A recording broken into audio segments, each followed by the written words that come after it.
Bonjour à tous, j'espère que vous allez excellemment bien. Aujourd'hui, on se retrouve pour faire la présentation de l'étape numéro 3 de cette Vuelta 2022.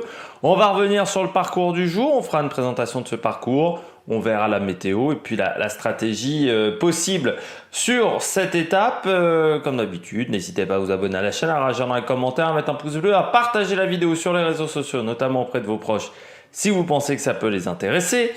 Dans les commentaires, n'hésitez pas à me donner vos 3 favoris pour cette étape et votre grosse cote. N'hésitez pas également à mettre un pouce bleu, à vous abonner à la chaîne. Quand vous abonnez à la chaîne, vous pouvez rajouter la petite cloche, comme ça vous êtes au courant des dernières vidéos qui sortent sur la chaîne. La plupart du temps ça marche, mais avec l'algorithme YouTube, méfiez-vous. L'algorithme YouTube a parfois un petit peu du mal, vu que je fais beaucoup de vidéos parfois lors de certaines journées. Encore plus plat que la veille, mais peut-être plus dangereux que la veille, malgré le fait qu'on n'ait que 255 mètres de dénivelé positif sur 191 km. C'est compliqué, sur 194 km, c'est compliqué de faire beaucoup plus plat sur ce parcours de ce Tour d'Espagne.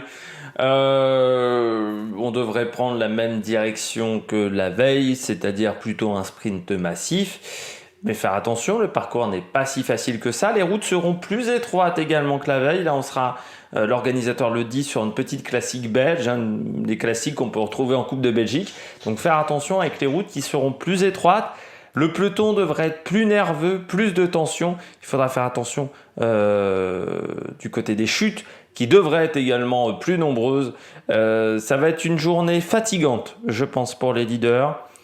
Peut-être qu'un ou deux leaders se feront avoir par les chutes, seront retardés par les chutes. Ça ne va pas être une étape reposante, cette étape numéro 3, surtout qu'on aura un passage le long de la mer.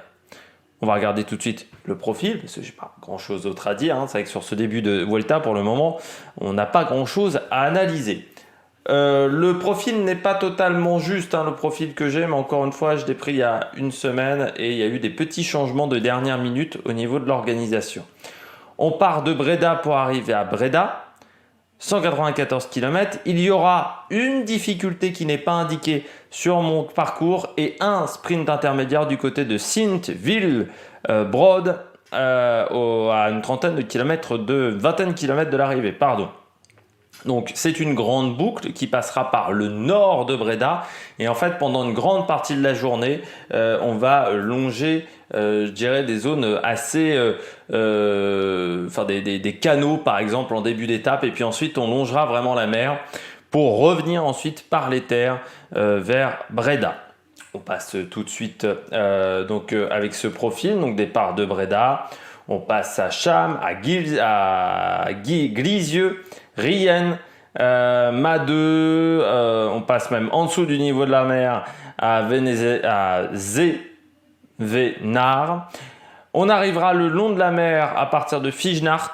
C'est à partir de là où ça va commencer à être assez nerveux, donc au kilomètre 95, donc c'est-à-dire à 100 km de l'arrivée. C'est là où ça peut être un petit peu dangereux. On passera à Steenbergen, Alsteren, là on sera encore le long de la mer. Et puis la côte qui sera du côté de la commune de, si je prononce bien, Rijswijk, que vous ne voyez pas sur ma carte encore une fois, qui est à 60 km de l'arrivée. 300 mètres à 3,7% côte de 4e catégorie, autant vous dire que ça ne va pas changer grand chose au niveau du classement général. Et même au niveau du classement de la montagne, ça ne devrait pas avoir une grande importance. Langbonk, pour arriver ensuite à Sint-Willebrood. Donc il sera sprint intermédiaire, bonification, 20 km de l'arrivée. Donc c'est le dernier nom de ville que vous voyez sur mon petit plan. Donc qui est sprint intermédiaire, sprint bonification, avant d'arriver du côté de Breda après 194 km de course. L'organisation qui a fait des petits changements de dernière minute au niveau des classements de la montagne et au niveau des classifications des classements de la montagne. On passe tout de suite à la météo. Nuageux, vraiment des gros nuages sont attendus sur les Pays-Bas, entre 21 et 22 degrés, des gros risques de pluie. Vers 70% de risque de pluie Selon les villes que traverse le parcours, j'ai fait 5 points sur la chaîne météo, donc parfois c'est 65, parfois 75-80% de risque de pluie avec du vent d'ouest, 20 à 30 km/h. Faire attention le long de la mer où le vent pourrait être plus important, car souvent les prévisions météo sous-estiment la force du vent quand on est le long de la mer. Donc il faudra faire attention dans ce long passage où le peloton devrait être tendu, donc les coureurs devront faire attention. Et puis il faudra faire attention également aux chutes parce que les routes seront pas très larges, encore une fois. Ça va nous rappeler un petit peu la première étape du côté du Danemark lors de ce dernier Tour de France. Du côté de la stratégie, une échappée matinale pas très importante.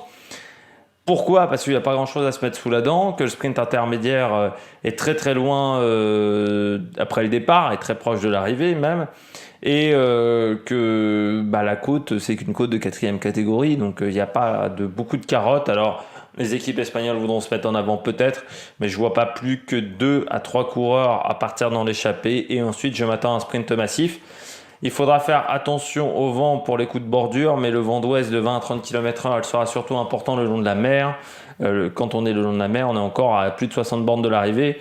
Ensuite, on aura vent de dos. Ça pourrait permettre de garder les écarts au niveau des bordures. Donc, il faudra faire attention. On pourrait avoir des possibilités de coups de bordure, avoir un coup de bordure à 80 bornes de l'arrivée et que les écarts, on a un statu quo avec le vent de dos sur la dernière partie de course. Il faudra faire attention également au final. J'en ai pas trop parlé, mais c'est assez technique car on rentre à l'intérieur vraiment de Breda, on rentre vraiment dans le centre-ville. Donc il faudra faire attention. Parmi les favoris, j'ai mis Tim Merlier, le coureur de Alpecin de Koninck. J'ai mis Brian Cocard, j'ai mis Tigens, le coureur d'Intermarché. Pourquoi j'ai mis Brian Cocard? Parce qu'il a quand même progressé sur les coups de bordure et que c'est le leader, je dirais, pour les sprints du côté de la Cofidis. Et puis en gros, Scott Caden-Groves, on est dans Simon Yates. On pourra peut-être se retrouver dans une possibilité de gagner son sprint, l'Australien.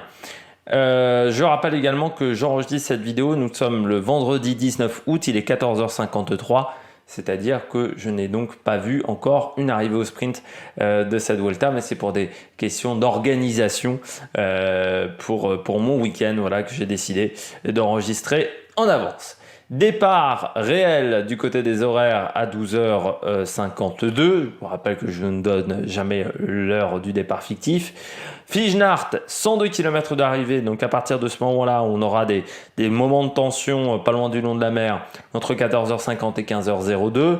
Le Ries van de Weg, c'est à partir de là on sera de retour dans les terres. Donc cette fameuse côte à une soixantaine de kilomètres de l'arrivée entre 15h46 et 16h03 et puis l'arrivée entre 17h04 et 17h28. On arrive un peu plus tôt que la veille mais pour des questions d'organisation du côté de la Volta car il va falloir rapatrier les coureurs ce soir pour arriver du côté de l'Espagne pour le départ de la première étape espagnole, étape numéro 4. Ça sera mardi. Car je rappelle que oui, nous allons avoir une journée de repos au bout de 3 jours de course, mais qui est en fait une journée de transfert. Donc demain, je pense pas de vidéo pour ce tour d'Espagne. On reprendra mardi avec la présentation à 7h30 de l'étape numéro 4. Débrief ce soir, petite mise en bouche vers 18h, 18h15 sur TikTok. Et puis d'ici là, n'hésitez pas à vous abonner à la chaîne, à réagir dans les commentaires, à mettre un pouce bleu, à partager la vidéo sur les réseaux sociaux, notamment auprès de vos proches. Allez, ciao ciao sur la Méric Production.